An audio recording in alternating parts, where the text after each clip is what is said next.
আসসালামু আলাইকুম সুপ্রিয় শিক্ষার্থী বন্ধুরা, তোমাদের সবাইকে স্বাগত জানাই রাসেল বিজনেস কোচিংয়ের আজকের লেকচারে আলোচনা করব ব্যাংক সম্পর্কিত কিছু গুরুত্বপূর্ণ জাবেদা, যা নবম থেকে দ্বাদশ শ্রেণী ব্যবসা শিক্ষা স্টুডেন্টের সকলের জন্য খুবই গুরুত্বপূর্ণ।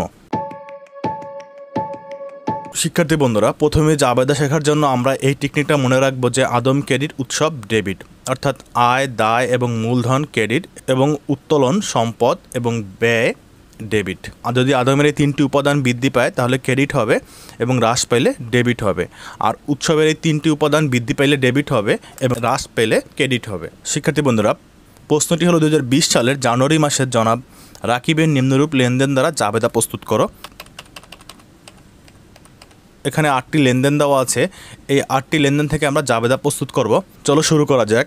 1 নম্বর লেনদেন, জনতা ব্যাংকে জমা দেওয়া হলো 30,000 টাকা। তো আমরা এখানে লেনদেন থেকে দুটি পক্ষ আইডেন্টিফাই করব। তো জনতা ব্যাংকে জমা দিলে এখানে আমাদের নগদ টাকা কমে যায় এবং ব্যাংকে টাকা বৃদ্ধি পায়। সেক্ষেত্রে দুটি পক্ষ, একটি হলো নগদান হিসাব, আরেকটি হলো ব্যাংক হিসাব। তো এখানে ব্যাংক হিসাব, ব্যাংকে যদি আমি জমা দেই সেক্ষেত্রে ব্যাংকে টাকা বাড়বে।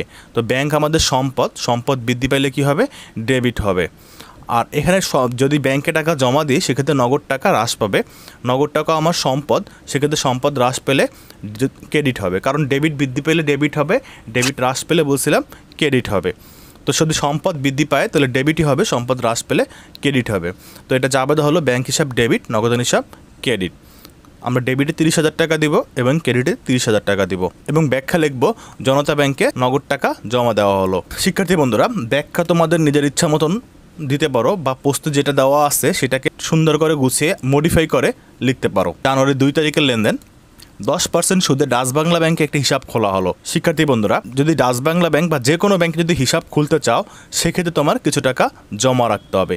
তুমি যে 15,000 টাকা দিয়ে ব্যাংক হিসাব খুলছো, চলতি হিসাব খুলছো, সে চলতি হিসাব খোলা মানে তোমার চলতি হিসাবে এই 15,000 টাকা জমা হয়ে গেছে। সেক্ষেত্রে ব্যাংকে জমা জাবেদাটাই হবে, অর্থাৎ 1 নম্বর যে জাবেদাটা করছি এখানেও সেই জাবেদাটা হবে। এখন শিক্ষার্থী বন্ধুরা দেখো, এখানে দেওয়া আছে 10%। এই 10% মানে হলো সুদ।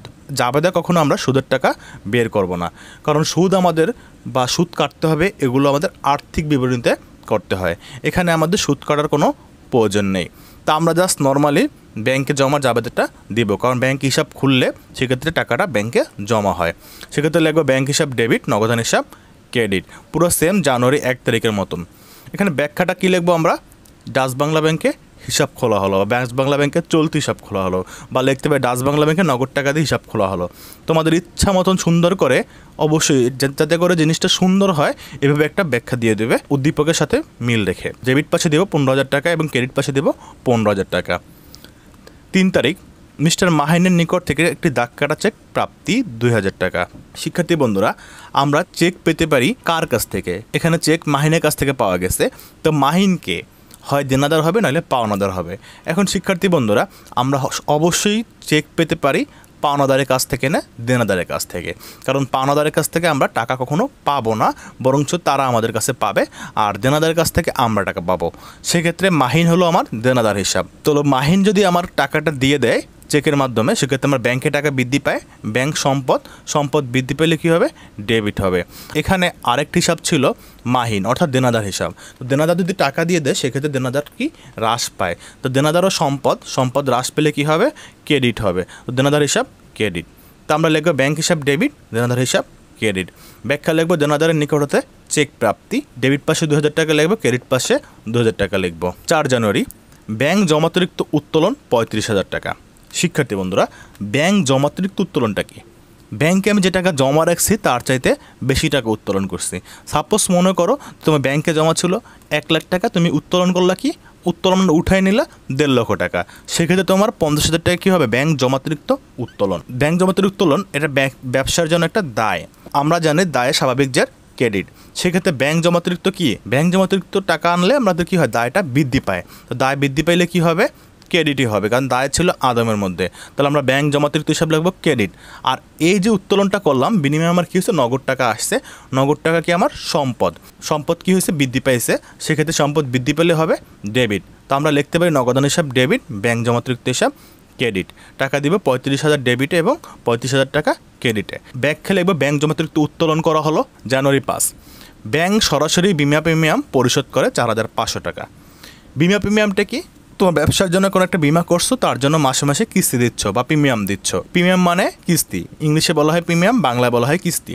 তো তোমার বিমার জন্য যে কিস্তিটা দিচ্ছ, সেই কিস্তিটা তোমার কি করলো, তোমার ব্যাংকের যে অ্যাকাউন্টে টাকা ছিল সেই অ্যাকাউন্ট থেকে সরাসরি কেটে নেওয়া হলো। তুমি ব্যাংকের নির্দিষ্ট করে দিলে যে এই তারিখে আমার ব্যাংক থেকে বিমা প্রিমিয়ামগুলো পরিশোধ করা হবে, তো ব্যাংক তোমার হয়ে বিমা প্রিমিয়াম পরিশোধ করে। তো ব্যবসার জন্য বিমা প্রিমিয়ামটা কি একটা ব্যয়, এখানে ব্যয় বৃদ্ধি পাইছে। ব্যয় বৃদ্ধি পাইলে কী হবে, আমরা জানি ব্যয় হলো ডেবিট, উৎসবে ছিল, তাহলে ব্যয় বৃদ্ধি পাইলেও কী হবে, ডেবিট, আমরা লাগবো বিমা প্রিমিয়াম ডেবিট। এখন এই টাকাটা আমার নগদ চলে যায় না, চলে গেছে কি ব্যাংক থেকে চলে গেছে। তো ব্যাংক আমার কি, ব্যাংক ছিল সম্পদ, সম্পদ বৃদ্ধি পাইলে ডেবিট হয়, হ্রাস পাইলে ক্রেডিট হয়। ব্যাংক থেকে টাকা চলে গেছে মানে ব্যাংক হ্রাস পেয়েছে, তাহলে আমরা লিখবো ব্যাংক হিসাব ক্রেডিট, অর্থাৎ সম্পদ হ্রাস পেলে ক্রেডিট। তাহলে আমরা জাবেদাটা হতে পারে বিমা প্রিমিয়াম হিসাব ডেবিট এবং ব্যাংক হিসাব ক্রেডিট। তো আমরা ব্যাখ্যা দিব যে ব্যাংক হতে বিমা প্রিমিয়াম পরিশোধ করা হলো, টাকা ডেবিটে দেবো 4,500 এবং ক্রেডিটে দেবো 4,500। জানুয়ারি 6, ব্যাংক কর্তৃক ধার্যকৃত চার্জ। ব্যাংক কর্তৃক ধার্যকৃত চার্জটা কি?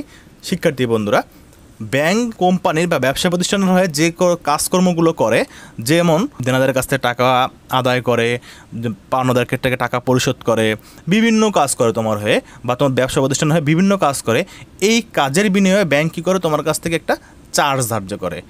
তো এই চার্জটা হলো কি ব্যবসার জন্য একটা খরচ। এখন এই খরচটা কখনো নগদে হয় না, অবশ্যই তোমার ব্যাংকে যে টাকা জমা থাকবে সেখান থেকে কেটে নেওয়া হবে। সেক্ষেত্রে কী হবে, তোমার ব্যাংকের টাকা হ্রাস পাবে, ব্যাংক হ্রাস পেলে কী হবে, সম্পদ হ্রাস পেলে ক্রেডিট হয়। আর এই ব্যাংক চার্জটা কি ব্যবসার জন্য একটা ব্যয়, আর ব্যাংক চার্জটা কি বৃদ্ধি পাইছে, সেক্ষেত্রে ব্যয়টা বৃদ্ধি পেলে কী হবে, ডেবিট হবে, কারণ ব্যয় ছিল উৎসবের মধ্যে, উৎসব বৃদ্ধি পাইলে ডেবিট। তা আমরা লিখতে পারি ব্যাংক চার্জ হিসাব ডেবিট, ব্যাংক হিসাব ক্রেডিট। ব্যাখ্যা লাগবো ব্যাংক কর্তৃক ধার্যকৃত চার্জ পরিশোধ। জানুয়ারি 7, ব্যাংক কর্তৃক মঞ্জুরিকৃত সুদ। শিক্ষার্থী বন্ধুরা, ব্যাংক যেমন তোমার হয়ে অনেক কাজকর্ম করার কারণে তোমার কাছ থেকে চার্জ কাটে, আবার তুমি যদি ব্যাংকে টাকা জমা রাখো সেক্ষেত্রে কী করে, তোমাকে মাসে মাসে বা বছরে বছরে বা একটা নির্দিষ্ট সময় পর পর তোমাকে সুদ প্রদান করে। তুমি যে টাকা জমা রাখছিলে ব্যাংকে, সেই টাকা থেকে তোমাকে কী করবে, সুদ প্রদান করবে। তাহলে এই সুদটা ব্যবসার জন্য কি, এই সুদটা ব্যবসার জন্য আয়, কারণ ব্যাংকের চার্জটা কি ব্যয় আর ব্যাংক সুদটা কি আয়। তো এই আয়টা কী হয়েছে, ব্যবসার জন্য আয় বৃদ্ধি পাইছে। আমরা জানি আয় ছিল আদমে, সেটা আদম বৃদ্ধি পাইলে কী হবে, ক্রেডিট হবে। তাহলে আমরা লিখতে পারি ব্যাংক সুদ হিসাব ক্রেডিট। আর এই সুদের টাকাটাও কী হবে, তোমার ব্যাংকে যে টাকা জমা ছিল সেই টাকার সাথে তোমার এই টাকাটা অ্যাড হবে। কখনো তোমাকে এই নগদ টাকা দেওয়া হবে না, সরাসরি ব্যাংক অ্যাকাউন্টে জমা হবে, তুমি সেখান থেকে পরবর্তীতে উত্তোলন করতে পারবে। সেক্ষেত্রে তোমার এখানে ব্যাংকে টাকাটা বৃদ্ধি পেয়েছে, অর্থাৎ এই সুদের টাকাটা তোমার ব্যাংকে জমা হয়েছে। ব্যাংক বৃদ্ধি পাইলে সম্পদ বৃদ্ধি পায়, অর্থাৎ সম্পদ বৃদ্ধি পাইলে ডেবিট হয়। তাহলে ব্যাংক হিসাব ডেবিট, ব্যাংক সুদ হিসাব ক্রেডিট। আমরা ডেবিটে 1,000 লিখবো, ক্রেডিটে 1,000 লিখবো এবং ব্যাখ্যা দেব ব্যাংক কর্তৃক মঞ্জুরিকৃত সুদ পাওয়া গেল। জানুয়ারি 8, দেনাদার কর্তৃক সরাসরি ব্যাংকে জমা। শিক্ষার্থী বন্ধুরা, সরাসরি ব্যাংকে জমা, একটা হলো ব্যাংকে জমা, সরাসরি ব্যাংকে জমা, দেনাদার থেকে ব্যাংকে জমা, সব একই কথা। কিন্তু যদি ব্যাংকে জমা থাকে সেক্ষেত্রে নগদে বোঝায়, দেনাদার কর্তৃক সরাসরি ব্যাংকে জমা মানে তোমার দেনাদার কাছে তুমি টাকা পাইতা, সেই টাকাটা সরাসরি ব্যাংকে জমা হয়েছে। সেক্ষেত্রে তোমার কী হয়েছে, ব্যাংকে টাকা বৃদ্ধি পাইছে, ব্যাংক সম্পদ বৃদ্ধি পাইলে ডেবিট হয়, তাহলে ব্যাংক হিসাব ডেবিট। আর তোমার দেনাদার কী হয়েছে, হ্রাস পাইছে, কারণ দেনাদার কাছে তুমি আর টাকা পাবা না, দেনাদার নর্মালি সম্পদ, তাহলে সম্পদ হ্রাস পেলে কী হয়, ক্রেডিট হয়। তাহলে ব্যাংক হিসাব ডেবিট, দেনাদার হিসাব ক্রেডিট। ডেবিটে 20,000 লিখবো এবং ক্রেডিটে 20,000 লিখবো এবং ব্যাখ্যা দিব দেনাদার কর্তৃক সরাসরি ব্যাংকে জমা দেওয়া হলো। আশা করি বুঝতে পেরেছো। এখন আমরা জানি যে জাবেদা কী করতে হয়, সর্বশেষে একটা যোগফল দিতে হয়। যোগফল না দিলেও চলে, তবে দেওয়াটা ভালো, তাহলে আমাদের রিস্ক থাকবে না যে নাম্বার কম দিতে পারি কিনা। তো আমরা রিস্কে যাব না, কি করব, সবগুলো যোগফল একসাথে করে দেব মোট লেখে। শিক্ষার্থী বন্ধুরা, আশা করি আজকের লেকচারটি তোমরা বুঝতে পেরেছো। তারপরেও যদি কারো কোনো কোশ্চেন থাকে অবশ্যই কমেন্ট বক্সে জানিয়ে দেবে। আজ এ পর্যন্তই, সবাই ভালো থাকবে, দেখা হবে নেক্সট কোনো ভিডিওতে। আল্লাহ হাফেজ।